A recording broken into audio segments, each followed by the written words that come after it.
नमस्कार, मी प्रियांका पाटील. आपण पाहत आहात राष्ट्रीय लोकराज्य न्यूज, निर्भीड बातम्यांचे व्यासपीठ. आज आपण दिवसभरामध्ये घडणाऱ्या घडामोडींवर नजर टाकूया. कळस तलाठी कार्यालयासमोर भगवान खारतोडे यांचे खडकवासला कॅनलच्या हक्काच्या पाण्यासाठी आमरण उपोषण सुरू. कळस खडकवासला कॅनल आपल्या हक्काचे आवर्तनाचे पाणी न मिळाल्याने शेतातील पिके जळालेल्या ऊसाचे पंचनामे करून एकरी 50,000 रुपये भरपाई मिळावी, तसेच तरंगवाडी, कवठळी, न्हावी, रुई, कळस, अकोले, पिंपळे, शेटफळगडे, निरगुडे गावच्या वॉटर सप्लाय विहिरी तळे भरून मिळण्याबाबत 12/5/2026 रोजी सोडलेले उन्हाळी आवर्तन टेलपर्यंत पाणी 202 न जाता मध्येच आवर्तन बंद केले. त्यास जबाबदार कार्यकारी अभियंता देशमुख साहेब, फाळके साहेब निलंबित करण्यात यावे, अशा अनेक मागण्यांसाठी भर उन्हात तलाठी कार्यालयासमोर आमरण उपोषण सुरू. कळस गावामध्ये आज 2 तारखेला भर उन्हामध्ये मी भगवान बाप्पू खारतोडे आणि आमच्या सहकाऱ्यांनी तो उपोषण धरलं आहे. त्याच्यामध्ये आमची पहिली प्रमुख मागणी आहे की आमचं जे ऊस पीक जळालं आहे त्या ऊस पीक जळाल्याचं पंचनामा करण्यात यावं आणि एकरी 50,000ची मदत मिळावी शेतकऱ्याला माझ्या.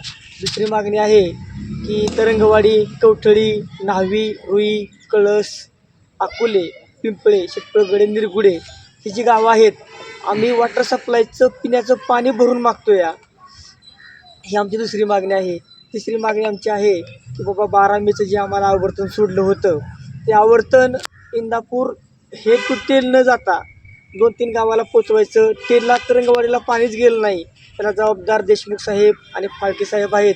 अशा अधिकाऱ्यावरती निलंबनाची कारवाई करावी म्हणून आज 2 जूनला तलाठी कार्यालय कळस या गावामध्ये भर उन्हामध्ये उपोषणाला बसलो आहे. इथं पोलीस निरीक्षक आले, शाखा अभियंता पाटबंधाऱ्याच्या आल्या. त्यांनी सांगितलं की आम्हाला 3 तारखेला पाणी सोडू तुम्हाला. आम्ही सिंचन स्वरूपात वगैरे काय असं काय देण्यात आलं का आपल्याला? काय कुठं आज इथं उपोषण स्थळी काही नाही, ते उलटे म्हणले आज 3ला पाणी येणार नाही, 6ला पाणी सोडू. म्हणजे आम्ही सिंचन भवनला कळसची जे आमची खडकवासला कृती समिती आहे त्यांचं नियोजन होतं. मी भगवान बाप्पू खारतोडे मी सुद्धा नियोजन केलं होतं. 2 मंत्री तिथं आले होते आमचे. आज कृषी मंत्र्यांच्या तालुक्यामध्ये आज ही वेळ येते शेतकऱ्यांवरती आंदोलन उपोषण करण्याची. आज पिण्याच्या पाण्यासाठी जर हा पाऊस लांबणारच आहे. आतापर्यंत बघतोय आपण, आज आता इथे कोकरू आलं तर बघा धनगरांचं ते पावसाचं पाणी पित होतं. म्हणजे एवढी बिकट समस्या आमच्या इंदापूर तालुक्यावरती आली आहे. आणि पाणी दौंड, बारामती, हवेली इकडं पूर्णपणे चालू आहे. 90 दिवसाचा कालवा 18 फेब्रुवारीला सुटला, आवर्तन अजूनही बंद नाही.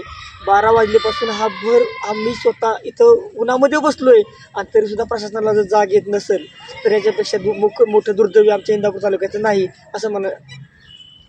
अंदाजे तरी किती क्षेत्र म्हणजे पाण्यावर नुकसान झाले आपले ते? अहो, प्रत्येक गावाचं 900 हेक्टर क्षेत्र असं पाणी ऊस जळून गेलेत आमचे.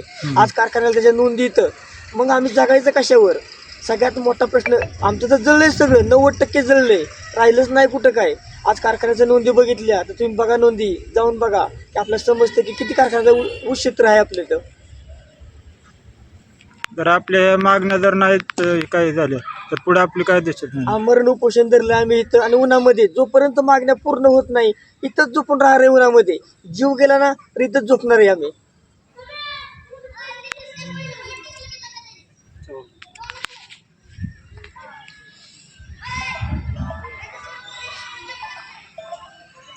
8 तारखेला आम्ही पहिल्यांदा आंदोलन करायचं निवेदन दिलं होतं, डाळत रस्ता अडवायचा की शेतकऱ्यांनी सगळ्या. परंतु नंतर देशमुख साहेबाला संपर्क साधला आणि देशमुख साहेबांनी आम्हाला लेखी निवेदन दिलं की 12 तारखेला पोचतो पाणी सोडतो म्हणजे. परंतु तेही त्यांनी जाणून बुजून सोडलं नाही. पुन्हा 18 तारखेला आम्ही पुन्हा नंतर शेतकरी सगळे आंदोलन केलं. 18 तारखेनंतर सुद्धा पाणी सोडलं नाही. पुन्हा आम्ही सगळे शेतकरी सगळ्या गावातले म्हणजे निरगुड्यापासून फार तरंगवाडीपर्यंत सगळी शेतकरी आम्ही सिंचन भवनला गेलो. सिंचन भवनला गेल्यावर 2 मंत्री तिथं आले, एक आजी माझी. दोघं आल्यानंतर असं ठरलं की 3 तारखेला पाणी सोडायचं ठरलं. ती सगळे मिटिंगला बसले होते. तर 3 तारखेला पाणी सोडायचं ठरलं. पण आता असं कळतंय की आज 2 तारीख आहे, उद्या तर पाणी सोडणारच नाही. मग बघू ही आजी माझी मंत्री किती काम करतात आणि आम्हाला किती पाणी पोहोचवतात. आता नंतर त्यांना इतर महागातच पडणार आहे गोष्ट शेतकऱ्यांकडून सगळ्यांकडून. आमचा पूर्ण रोष आहे आणि आमच्या कळस गावात जर असं उपोषण करावं लागत असेल तर एवढी शक्यता आजपर्यंत कधीच घडली नाही. दौंड असेल, बारामती असेल, त्या तालुक्यांना पाणी भेटतं आणि आपल्या इंदापूरवरतीच का सहन पण आता होते? हे काय नक्की काय चाललंय ह्यांनाच मिळ नाही. नक्की मग तिकडून कुलसाहेब काय करतात, काही इकडून बर्ने मामा काय करतात, कुणाचं ह्यांना नियोजन नाही. कसं पाणी सोडायचं, किती TMC ठरले, पाळी कशी होती, पाळी कशी गेली, म्हणजे मागं पुढं झाली, ह्यांचा मेळ राहिला नाही कुणाचा. आणि देशमुख साहेब पाटबंधाऱ्याचं काय कुणाचा थांगपत्र राहिला नाही. शेतकरी आमच्यावर तर पूर्ण अन्याय झाला. आमचं पूर्ण आमचा ऊस पूर्ण जळून खाक झाला आता सध्या.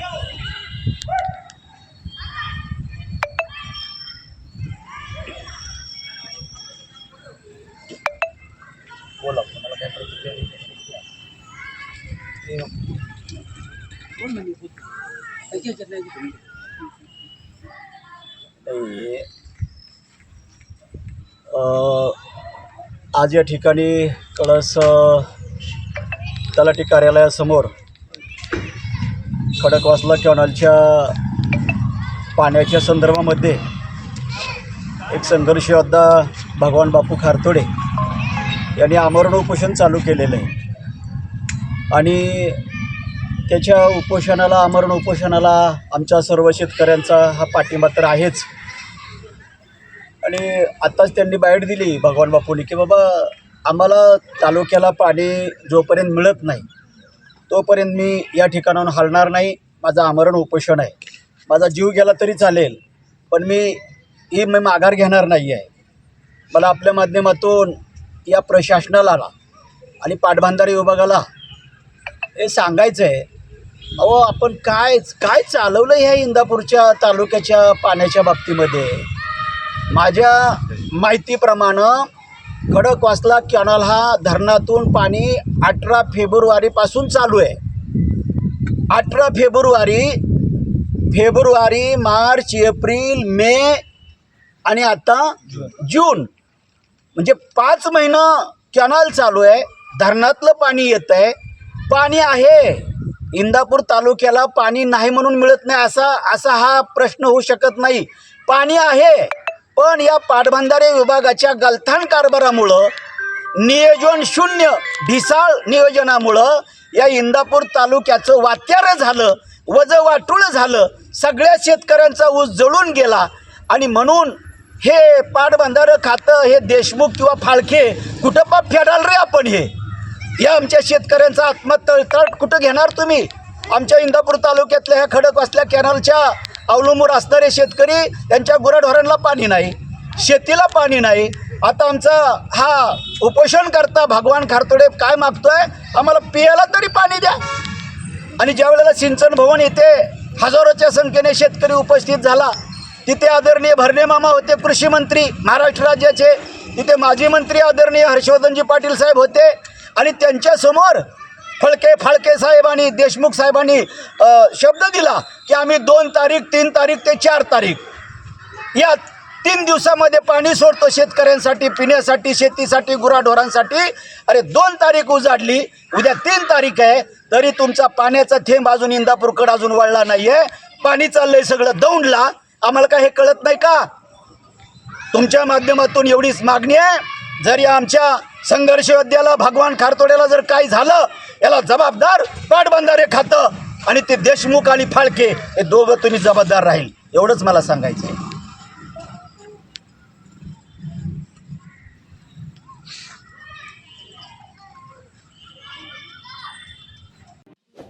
ताज्या बातम्यांसाठी आणि अपडेट्ससाठी राष्ट्रीय लोकराज्य न्यूज चॅनलला सबस्क्राईब करा, तसेच लाईक आणि शेअरही करा.